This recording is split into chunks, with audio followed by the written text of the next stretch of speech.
In the mid-50s, Leon Festinger and his colleague Merrill Carlsmith conducted a classic experiment in which students were engaged in very boring tasks. The students were then given a request by one of Festinger's staff. Okay, that's fine. Let me tell you now what we're actually studying here. It's the effect of preparatory mental set on performance. The rest of the subjects are prepared by being told that the experiment will be very interesting and enjoyable. In fact, lots of fun. Now I have a somewhat unusual request to make of you. The next subject is waiting right outside, but the fellow who ordinarily gives the spiel isn't here. I wonder if you could possibly take his place. As a matter of fact, we figure we'll be needing someone in the future, so I'd like to offer you a $20 retainer and have you remain on call for us. Would that be all right? $20? That'd be fine. Half the students were randomly assigned to the group that received $20 for lying that the experiment was fun. The other half were given only $1 for lying. $1 as a sort of a retainer and have you remain on call with us. Would that be all right with you? Yes, that'll be all right. The cognitive dissonance came from the knowledge that the experiment was in fact boring, and $1 was insufficient reward for lying. Many of the $1 subjects actually convinced themselves that the experiment was fun after they made their decision, to reduce the dissonance between their prior beliefs and their behavior. They came to believe a big lie for a small incentive. To a girlfriend of mine who participated in an experiment last week, and she said it was very tedious. Oh, I don't think that was the same experiment because this one wasn't boring at all. I didn't think so. The $20 subjects, on the other hand, felt no dissonance because they felt comfortable in lying just for the money. You said it was pretty miserable, and that I should do everything I could to get out of it. Well, I think maybe your friend was wrong. Perhaps it's a different experiment, because this was a lot of fun. It appeared to me as if it were a puzzle. We, had to turn these knobs, and I tried to figure out what we were doing it for, but I really couldn't figure it out. Perhaps you'll have better luck. Other theories might predict that the man who is paid most would have the highest motivation for enthusing over the dull task and would be most sold on it himself. Cognitive dissonance theory leads to an exactly opposite prediction. The man who is paid $20 knows that the task is dull, but he also knows that he had sufficient justification for saying that it wasn't. Did you enjoy working on the manual test? Well, it really wasn't too enjoyable. In fact, it was rather boring.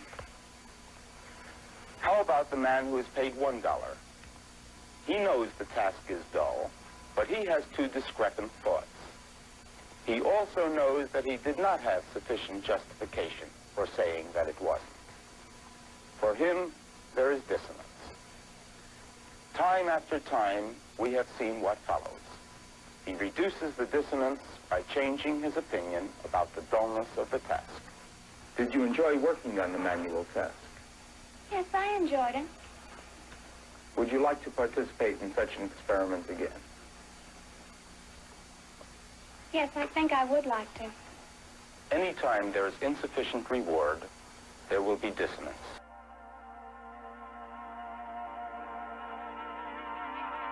A dissonância cognitiva foi uma teoria desenvolvida pelo professor e psicólogo Leon Festinger para poder explicar alguns fenômenos que acontecem com algumas pessoas, ao tentar encontrar alguma coerência nas cognições dela. A definição da palavra cognições são conhecimentos, opiniões ou crenças.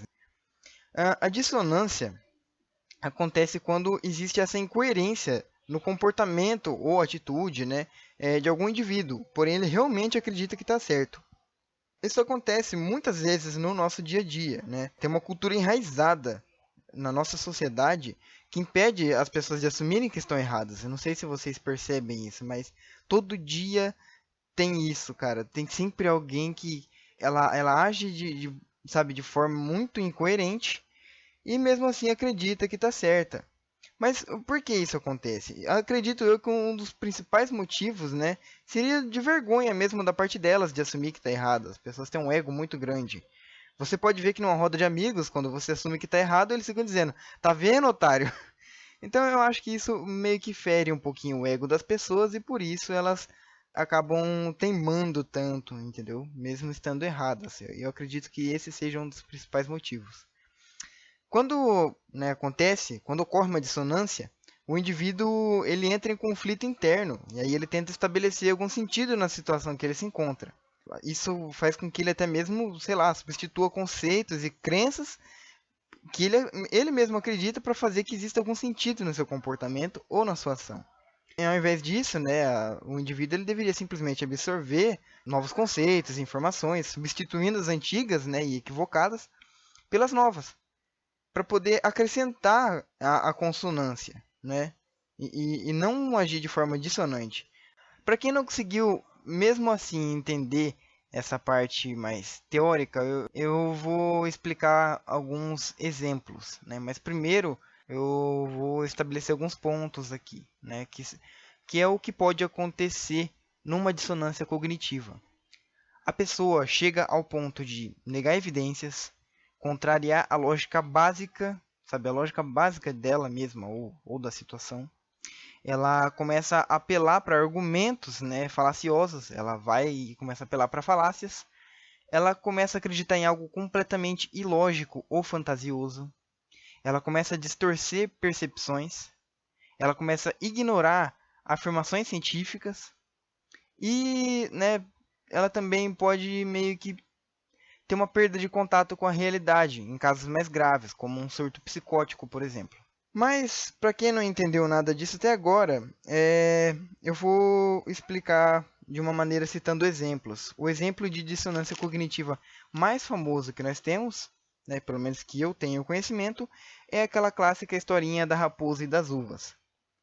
Onde uma raposa está passando por um lugar e ela vê um cacho de uva muito bonito e parecia ser muito apetitoso. Então, ela tentou pegar o cacho de uvas, porém ele era um pouco alto, era muito mais alto que ela, e ela pulava, tentou pegar e não conseguiu alcançar as uvas. Então ela vai embora falando assim: ah, nem queria mesmo, elas estavam meio verde. Isso é um exemplo clássico de dissonância cognitiva. A pessoa ela ignora ou ela muda os conceitos dela simplesmente para não perder sentido na ação que ela acabou de tomar. Isso faz com que a pessoa ela perca a própria lógica ou ela deixe de acreditar nas próprias crenças somente para ter razão. E isso acontece assim no dia a dia, isso acontece muitas vezes, certo? Não é nenhuma novidade. Acho que todo mundo também meio que passa por isso e é um hábito assim horroroso, cara. Um outro exemplo que eu posso citar para vocês é do meu pessoal no meu ambiente de trabalho, onde eu trabalho.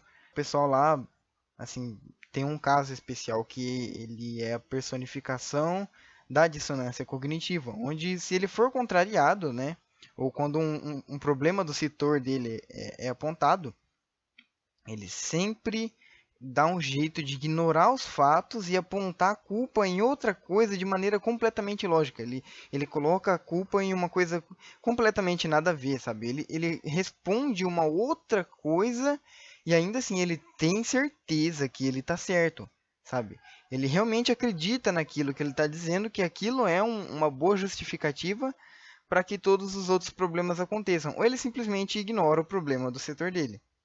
Isso é dissonância cognitiva, não existe lógica. Quando você for debater com uma pessoa que está se utilizando disso, ou que isso esteja acontecendo com ela, você meio que não tem muita coisa para se fazer, a não ser mostrar e apontar como aquilo está sendo ilógico. Entende? E às vezes a pessoa está acreditando, a mente humana consegue fazer isso. Consegue fazer com que você acredite que aquilo faz algum sentido. Certo? Então, para um debate, é bom ficar sempre atento com isso, não só para que a outra pessoa caia, mas você também, entendeu? É sempre bom se desligar dos seus sentimentos e usar somente a razão, a lógica, para que esse tipo de coisa incômoda não aconteça, certo?